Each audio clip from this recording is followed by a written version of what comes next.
আজকে দুপুরে খেতে বসে পড়েছি। দেখুন দুপুরবেলা কি কি রান্না করেছি। এখানে রয়েছে সাদা ভাত, সাথে গন্ধরাজ লেবু। তারপর রয়েছে এখানে ডাল সেদ্ধ আর পেঁপে সেদ্ধ, মুগ ডাল সেদ্ধ, ঘি দেওয়া রয়েছে আর পেঁপে রয়েছে সেদ্ধ। এখানে করেছি কচুরলতি ভাপা, সর্ষে দিয়ে কচুরলতি ভাপা।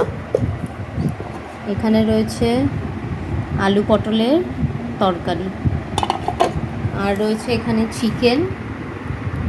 আমার মতোই নিয়েছি, ছেলে খাবে না, ছেলের রয়েছে ডিম সেদ্ধ।